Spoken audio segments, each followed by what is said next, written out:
Salam, ya Bapak Ibu Saudara yang terkasih di dalam Tuhan. Saat ini saya mau membagikan kebenaran firman Tuhan buat kita yang terambil di Filipi pasal yang kedua. Di sini sangat luar biasa, saudara yang terkasih. Saya bacakan buat kita. Nasihat supaya bersatu dan merendahkan diri seperti Kristus. Jadi karena dalam Kristus ada nasihat, ada penghiburan kasih, ada persekutuan roh, ada kasih mesra dan belas kasihan. Karena itu sempurnakanlah sukacitaku dengan ini. Hendaklah kamu sehati sepikir dalam satu kasih, satu jiwa, satu tujuan. Dengan tidak mencari kepentingan sendiri atau puji-pujian yang sia-sia. Sebaliknya, hendaklah dengan rendah hati yang seorang menganggap yang lain lebih utama daripada dirinya sendiri. Dan janganlah tiap-tiap orang hanya memperhatikan kepentingannya sendiri, tetapi kepentingan orang lain juga. Hendaklah kamu dalam hidupmu bersama menaruh pikiran dan perasaan yang terdapat juga dalam Kristus Yesus. Yang walaupun dalam rupa Allah tidak menganggap kesetaraan dengan Allah itu sebagai milik yang harus dipertahankan, melainkan telah mengosongkan dirinya sendiri dan mengambil rupa seorang hamba dan menjadi sama dengan manusia. Dan dalam keadaan sebagai manusia, ia telah merendahkan dirinya dan taat sampai mati, bahkan sampai mati di kayu salib. Itulah sebabnya Allah sangat meninggikan dia dan mengaruniakan kepadanya nama di atas segala nama, supaya dalam nama Yesus bertekuk lutut segala yang ada di langit dan yang ada di atas bumi dan yang ada di bawah bumi, dan segala lidah mengaku Yesus Kristus adalah Tuhan bagi kemuliaan Allah Bapa. Jadi dalam poin ini ada beberapa hal yang mau saya sampaikan buat kita. Yang pertama, Paulus menyampaikan bahwa dia rindu melihat pertumbuhan iman kita, iman orang-orang yang di Filipi ini memiliki pertumbuhan iman yang sehati, sepikir, sejiwa, satu tujuan. Kenapa saudara? Karena situasi saat itu Paulus mendengar dan melihat ada banyak pemberita firman.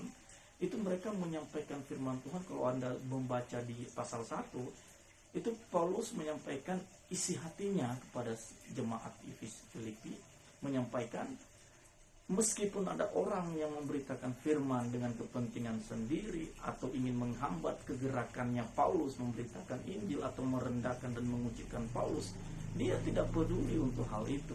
Dia hanya ingin orang-orang yang di Filipi ini fokus pada tujuan ilahi, fokus pada kebenaran firman Tuhan, fokus pada pertumbuhan iman mereka. Namun ada catatan yang harus disampaikan Paulus dalam hal ini, yaitu dengan tidak mencari kepentingan, di ayat yang ketiga, dan puji-pujian yang sia-sia. Sebaliknya, hendaklah dengan rendah hati seorang menganggap yang lain. Saudaraku yang terkasih, ketika kita memiliki hati yang rendah hati, ya saya percaya bahwa kerendahan hati ini produknya ilahi, saudara. Ya, kesombongan itu produknya iblis. Kerendahan hati produknya ilahi. Nah, makanya Paulus menyarankan umat di Filipi ini untuk mendahului segala sesuatunya itu dengan kerendahan hati. Nah, ketika kita dipenuhi dengan kerendahan hati, saya percaya bahwa satu sama lain itu kita bisa memberikan nilai yang sama di hadapan Tuhan. Nah, apa yang harus kita sampaikan melalui hal ini? Di ayat yang kelima, hendaklah kamu dalam hidupmu bersama menaruh pikiran dan perasaan yang terdapat juga dalam Kristus Yesus. Di sini poin yang kedua, setelah kita memiliki kerendahan hati, apa? Kerendahan hati ini memicu pikiran kita, kata-kata kita, pribadi kita, untuk kita memiliki perasaan yang sama di dalam Kristus. Kita tidak enak, saudara, ketika kita menghakimi orang lain. Kenapa? Karena kita punya sikap yang rendah hati. Kita tidak suka kalau ada orang berdosa yang mungkin jahat dengan kita. Kita tidak suka memperpanjang masalahnya, tetapi kita ingin mengampuni dia. Itu yang dimaksudkan Paulus untuk jemaat Filipi di tempat ini. Demikian juga yang saya sarankan buat kita, saudara. Ketika saudara dan saya hidup di dalam Kristus, biarlah pikiran Kristus itu yang dirasa oleh Tuhan Kristus Yesus itu, kita juga demikian merasakannya, saudara. Dan hal yang terpenting adalah di ayat yang ke-8. Coba perhatikan. Dan dalam keadaan sebagai manusia, ia telah merendahkan dirinya dan taat sampai mati, bahkan sampai mati di kayu salib. Ada hal-hal yang luar biasa yang saya sampaikan di sini. Saudaraku yang terkasih, ketika kita ikut Tuhan, ketika kita sungguh-sungguh di dalam firman kebenaran hidupnya Tuhan, saya percaya bahwa pengosongan diri itu penting, saudara. Kita membiarkan Kristus menjadi hidup kita, itu ada pengosongan, ada perubahan hidup yang dimana Yesus yang hidup, bukan kita lagi. Artinya manusia diri kita ini harus dikosongkan seperti Yesus mengosongkan dirinya menjadi 100% manusia. Dia taat kepada Tuhan.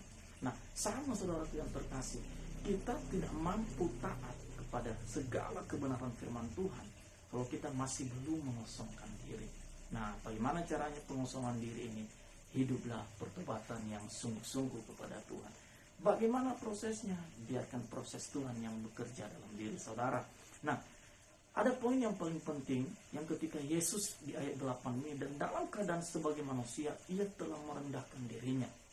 Saudaraku yang terkasih, orang Kristen yang hidup di dalam kebenaran firman Tuhan, yang memiliki kerendahan hati adalah produk ilahi. Saya percaya ini orang tidak pernah bawa masalah. Ya, ketika ada orang sombong berbicara ABC pengetahuannya, dia rendah hati, kalem, tenang. Tidak perlu dia menonjolkan pengetahuannya, karena dia tahu itu semua adalah kesia-siaan. Dan di sanalah Tuhan melihat dengan kerendahan hatinya, meninggikan dia. Yesus ditinggikan oleh Bapa karena dia melihat ada kerendahan hati secara 100% sebagai manusia. Yesus ditinggikan di sana. Dan saya percaya saudara, ketika apapun yang Anda lakukan dalam dunia ini, hari-hari ini, yang pertama kerendahan hati miliki saudara.